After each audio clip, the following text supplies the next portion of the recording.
Atma Namaste and welcome to another Sunday success session with me, the life architect Avery Porteous.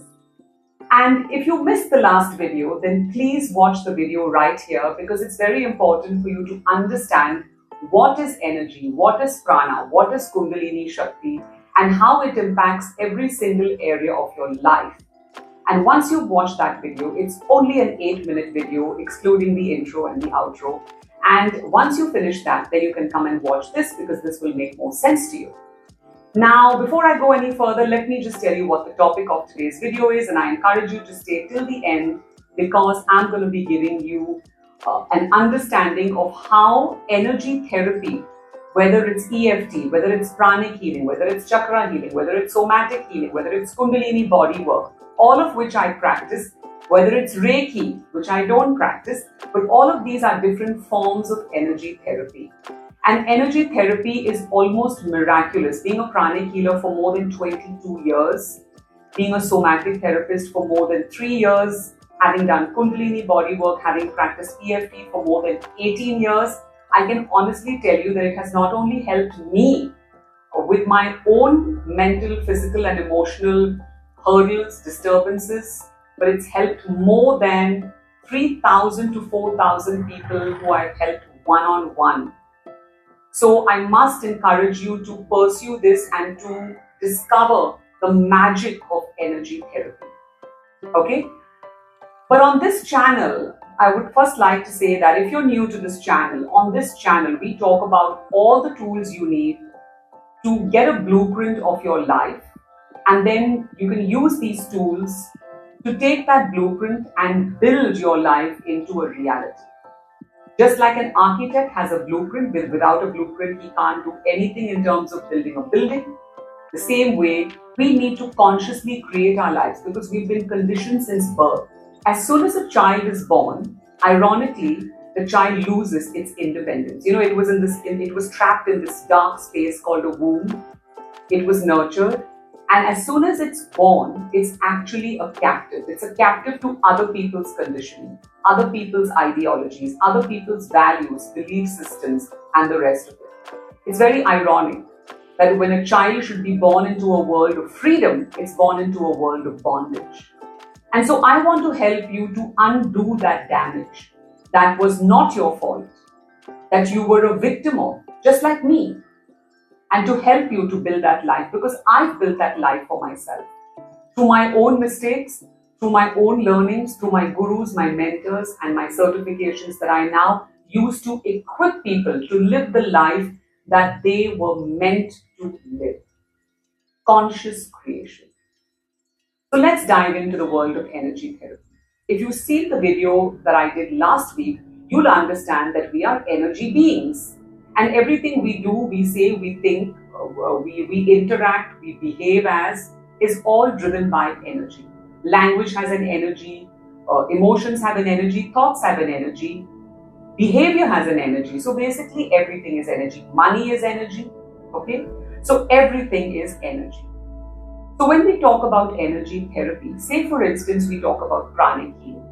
Prana, that's the word pranic, healing. So we are healing your energy, using energy. Now where does this energy come from? It comes from the cosmos. And when we as pranic healers heal people, we are just conduits for that energy to pass. We are not doing any healing. The universe is doing the healing. If you believe in your guru, in your deities, in healing masters, healing angels, healing ministers, great beings of light, transcendent beings, they are all doing the healing. A pranic healer is just a medium, is just a conduit for this healing. So pranic healers need to maintain a certain lifestyle. They need to refrain from alcohol and red meat. They need to keep their own chakras, their own bodies clean. So when you choose a pranic healer, make sure that pranic healer has a good aura, has a good energy. They practice what they preach. They don't, say something and do something else. And why am I saying this? Because I've worked with many people who have gone to so-called pranic healers or Reiki healers or somatic healers where they got worse instead of better because the pranic healer themselves was not aligned. They were not aligned. Okay? So A pranic healer will basically harness the energy of the universe, okay, and they will use that same energy which is coming from the universe to align your energy. So for example, if you're working with the lower chakras are all about physical manifestation, your life on this earth. The root chakra is your sense of identity, your ancestors, your family, any kind of woundings that happened in your life. That's the basic, or the Mooladhara, the root chakra. When we come up to the Swadhisthana chakra, we're talking about your creativity, your sexuality, your sensuality, your sense of passion, purpose, in terms of how you express yourself creatively in your life. As we come up, we have a minor chakra at the navel called the navel chakra. We have another minor chakra behind the navel called the Ming chakra. As we come up to a handspan above the navel to your solar plexus chakra. The solar plexus chakra is where a lot of people they hold on to negative emotions. The solar plexus chakra is also known as the Manipura chakra. Now you have a front-facing Manipura chakra and a back-facing Manipura chakra. They open out as flowers like this, front and back. And this is where people hold on to a lot of negative emotions, a lot of stale, defunct, depreciated energy, or the energy gets very congested, very overinflamed. As we come up, in the center of the chest is the heart chakra, the Anahata chakra, again 2 faces, back and front. This is the center of love, compassion, giving, understanding, respecting oneself, loving oneself, and then respecting and loving others. We have an upper heart chakra between the Vishuddhi chakra, which is the throat chakra, and the Anahata chakra. We have an upper heart chakra, and this is constantly bombarded by other people's energy all day. So we need to cut cords with people in the night so that we disconnect from people. We disconnect from beings from other realms also. The Vishuddhi chakra is your sense of self. How do you represent yourself? How do you speak? What is your communication? People who have communication problems, people who are nervous of speaking in public, people who can't communicate. They say something, but the other person takes it differently. So they get misunderstood, or they misunderstand people, or they raise their voices, or they use foul language. It's all because this chakra is not aligned. Your thyroid also is here. So the thyroid also is controlled by the Vishuddhi chakra. Every single organ in your body is controlled by a certain chakra. Please understand that. Okay? As we come up, we have the Agnya chakra, which is half an inch above your eyebrows, because between the eyebrows is the eyebrow chakra. It's a minor chakra. Above that is the Agnya chakra. This is your sense for intuition, going with your gut, making right decisions based on what is good for your higher self, what is good for your life, your purpose. That's over here. You're strengthening your intuition. So in Kundalini Yoga, which I teach, we are always closing our eyes, rolling our eyes up and focusing on the third eye, the Agnya chakra, so that we are opening up our intuition constantly, strengthening our intuition. I also show people techniques when I work with them as to how to strengthen this. Putting your hands on your heart, opening out the magnetic resonance, the magnetic field of the heart, and then asking yourself a question and then taking a decision, a decision for the first thing that comes into your mind. Okay? Strengthening your intuition.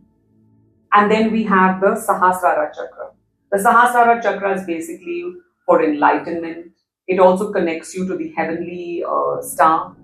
The Mooladhara connects you to the earthly star. So you're being connected heaven and earth in 2 different directions. Now the upper chakras, the heart chakra, the Vishuddhi, the Agnya and the Sahasrara are for spiritual pursuits. But the heart chakra is the only chakra which is also for spiritual and for material. So it's a leveling playing field because it balances both. Your spiritual side and your materialistic side. Okay? So when these chakras are blocked, we can manifest different illnesses, mental, physical and emotional disturbances. For example, when the Agnya chakra is blocked, you have people who have mental problems like depression, schizophrenia, multiple personality disorders. When the Sahasrara chakra is blocked, you have people who are kind of sociopathic. Okay, they have no sense of belonging. They have no sense of remorse. They have no sense of grief. So there is no connection with the divine. There is no connection for them. If your root chakra is blocked, you're constantly battling with money, you're constantly having family problems. When your Manipura chakra is blocked, you're jealous, you're angry, you're frustrated, you're stressful, you don't have any resilience, you give up too easily. When your heart chakra is blocked, you don't have the capacity to love or be loved. Right? So understanding that when we use cosmic energy to align your energy, we are working with the universe. We can do it through crystals because crystals are living organisms. We can do it just with our hands, generating different colors with our hands. We can also generate those different colors through crystals because every light has the capacity to work on different aspects. For example, we use light whitish blue to localize pain. Also, if we are working with the throat and we are using colors like light whitish orange and light whitish red, we only want to work on the thyroid with certain colors.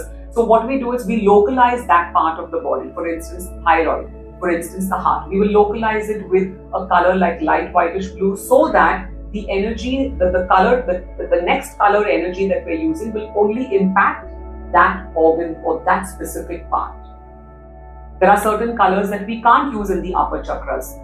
There are certain colors that we can't use around certain organs. So you really need to know, you need to trust a good pranic healer who's going to really be updated, who knows and who has a strong spiritual connection. The next thing we can use is EFT. Now, emotional freedom technique works on both psychology and the meridians of the body. And in the next video, I'm going to be talking in depth about EFT because I don't want to make these videos very long. So that in the next video, I'm going to be talking about emotional freedom technique, which I studied in a cohort with the founder of EFT, Dr. Gary Craig. So till I see you again in the next video, please feel free to like, comment and share this video. Please book a free Calendly call. I have a new course coming out, the Freedom Flourish Formula, and that's going to be one-to-one mentoring where you and I are going to work together for 12 full weeks using all the protocols that I use, whether it's coaching, positive psychology, energy therapy, mindfulness, Kundalini yoga, NLP and much more. So it's going to be a really, really deep personal relationship between both of us, completely confidential, and you're going to see a marked difference in your life in just 3 months. I've done this with countless people and now it's your turn. Stay true to being you. From my heart to yours, Atma Namaste.